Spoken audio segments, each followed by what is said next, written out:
Hello everybody, I'm Ajit K. Mishra, your course instructor for Essential Life Skills. I'm here again with a very important session on essential leadership skills.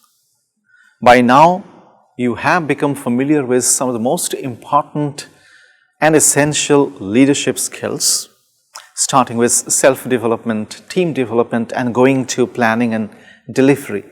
In this session, you'll learn about two very important leadership skills, persuasion and influencing. When it comes to leadership, it is all about magic. It is all about exerting a tremendous amount of power and influence over people around us. It's all about creating an aura so that people look up to us. People begin to see us as somebody who can guide them, who can direct them towards something meaningful. And that's the power of leadership. When we develop these two important leadership skills in us, we are bound to emerge as important and successful leaders. Persuasion and influencing are both important leadership skills with which leaders exert a tremendous amount of influence and inspiration. So successful leaders often use their influence and persuasive skills to motivate their team members and ensure that everyone is working toward the same vision.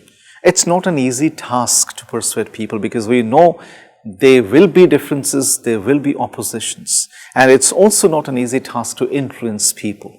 But successful leaders have been able to do so. So in this session, I'll be taking you to the world of successful persuasion and influencing. Let's take a look at each of these elements one by one. But before we start with that, we'll start with a very simple question. Do we persuade? Do we try to persuade and influence people around us? The answer most often will be yes. We try to persuade and influence people around us. We try to change their behavior. We try to change the way they think, they approach things. We also try to convince them, persuade them to believe in a certain thing, to buy into some of our ideas. And we have been doing that for long. But how do we do that is the question. Do we talk a lot? Do we have to use a lot of words to convince people, to persuade people, so that it turns out to be nagging at times? Is that the way we try to persuade and influence people? If that is the way, it is nagging and it is a big no. It's a big turn off. It will drive people away from us and it will not help us persuade and influence them. The second is, do we adopt coercion as an approach to persuade and influence people?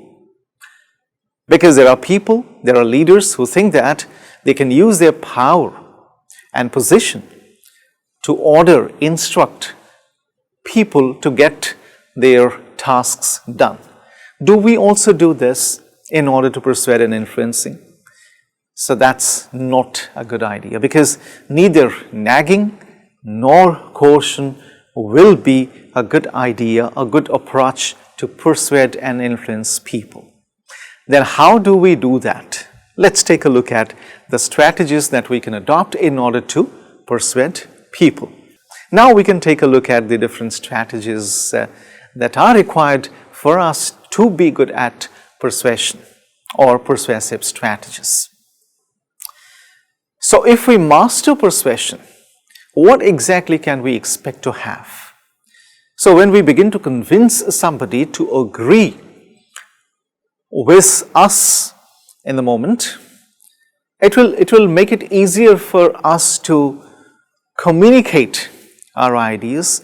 Sometimes we can also sell our ideas. We can also sell our services, sell our thoughts, sell our philosophy our beliefs, our values to people. And that is exactly what most brands do, because they convince people that by being associated with the brand, the people can feel extremely important. It will also help us build a very strong rapport with people around us very, very fast. If I'm able to persuade people around me, convince them of what I think, what I believe in, that will mean that I have a very strong rapport with people around me. They'll begin to believe, trust me. My credibility will be established. Similarly, it will also help us improve the likelihood of a successful negotiation. That means every time there is a need for negotiation, with our power to persuade and convince people, we can make it easy. That negotiation can happen easily because we do not have to push it very, very hard or drive it very hard in order to make the negotiation happen. Instead, we can negotiate by convincing people easily. So that will be the benefit of developing persuasive power in us. Kurt Mortensen, a famous writer, has written a very interesting book by the title Persuasion IQ. And in that book, Mortensen has talked about the 10 obstacles to successful persuasion. Why am I talking about these obstacles? Because once we begin to know what these obstacles are, it will be easy for us to take care of them, and then we can easily think of overcoming those obstacles. And once that is done, we are ready with good, convincing, persuasive skills. And that's why it is so very important. The first obstacle to good persuasion is that when we begin to think that we are better at persuasion than we actually are, and therefore we fail to hone our skills. Persuasion is an ongoing, ever-evolving skill. Nobody can rest by saying that he or she has the adequate persuasive skills, and there is no need to hone those skills any further. That will not help, because that will lead to some kind of misconception that one is good at persuasive skills. That's not the case. We'll have to hone our skills regularly. If we realize that we have to hone our skills regularly, it will mean that we are improving our persuasive power or persuasive skills. The second obstacle is that we should not try very, very hard to persuade. Persuasion happens.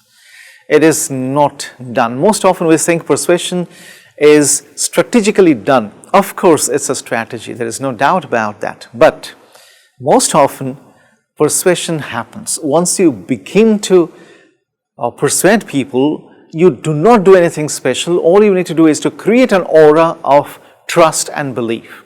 So the other person begins to trust you. With your credibility, the other person can easily trust you. So persuasion is not about trying very hard, it is about trying very smart. So it is more about smart persuasion than hard persuasion. Hard persuasion doesn't succeed, it fails. The third obstacle is failing to put in the effort required to get what we want. We may want something. For example, I have a task that I'll be meeting a group of clients very, very soon, and my objective is to persuade, is to convince them of the goodness of a certain service or a certain product. It's very important for me to understand what I want. If I'm clear about what I want, I will devise a strategy or a persuasive strategy accordingly. So when I do that, I will be approaching my task in an informed manner with a proper preparation or readiness. That will help me. But most often people think, okay, fine, I'll meet any client and then I'll try to persuade them because I have very good persuasive skills, and that will not click always. The fourth hurdle to good persuasion is talking too much. That's nagging, talking too much. We need to understand that we have to stop and just listen to people we want to persuade. Sometimes, without talking much, just by listening to others, our clients, the people we want to persuade, we can persuade them. Because the person will believe that here is somebody who is ready to listen to me, who is ready to understand me. So if I strike a bond, a relationship with a person, it will click, it will work. So that will help the person understand your credibility. Our fifth obstacle to persuasion is that providing too much information will just confuse people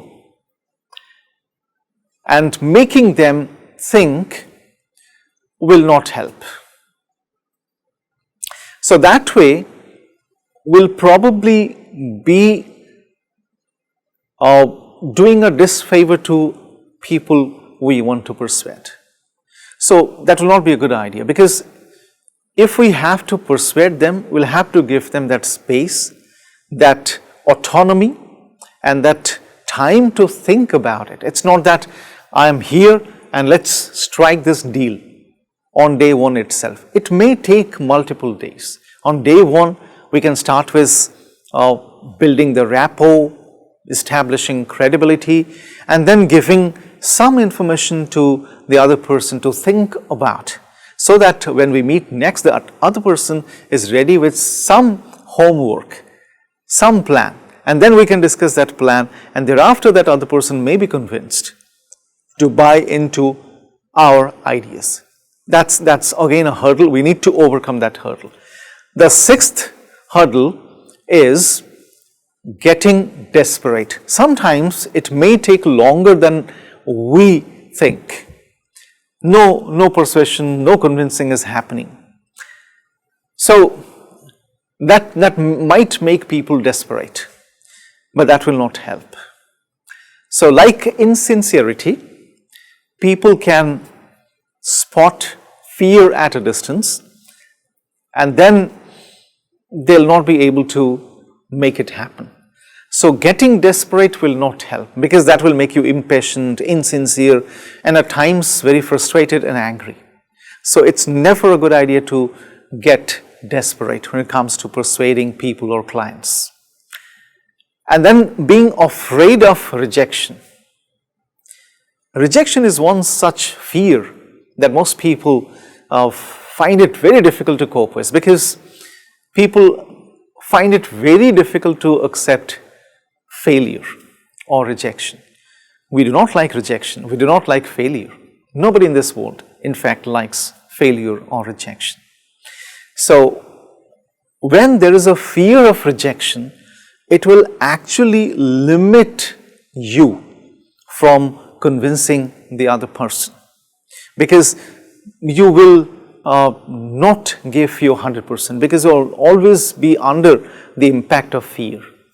So that will adversely affect your capabilities to persuade. The next obstruction to persuasion is not being prepared. Readiness is all. It is everything. If we are ready, then we can hope to move or go ahead and get it done. If we are not at all prepared, we can at best rely on some of our past performances or abilities, but it will not take us far. If we are prepared, we can always hope that it will happen. So getting prepared or being ready is everything. And then making assumptions about our audience is never a good idea. If I assume something about my audience, about my clients, about the people I'm going to persuade, it will not help always, because they may be different, they may be completely different from how I assume them to be. So that will come to me as a surprise and a shock. So making assumptions will not help. It will lead to a very restricted, limited approach to a certain thing. It's always advisable that we approach a thing with a very broader perspective. And then finally, forgetting that the whole conversation is important. The whole. We'll have to see our persuasion scenario from its wholeness. So that's a perspective we need to adopt. So wholeness of the conversation is important. We have to engage in order to persuade right from the beginning till the end. It's not that there are moments when we lose interest, we just drop the gauntlet, drop our shoulders, and then we don't show any interest. It will not happen. Fluctuations are not expected in persuasive scenarios. So it's very important that we take care of these 10 most important obstructions to persuasion. Once we are aware of these obstructions, we'll do things to overcome each one of them. And when that happens, it'll be easy for us to not only overcome these obstacles, but also develop some very good persuasive skills. So with that, we come to the end of this session. I'm very sure you have taken note of the important persuasion and influencing skills I talked about, I walked you through, and you're going to explore them yet further so that you can develop them well in yourselves. Until then, bye-bye.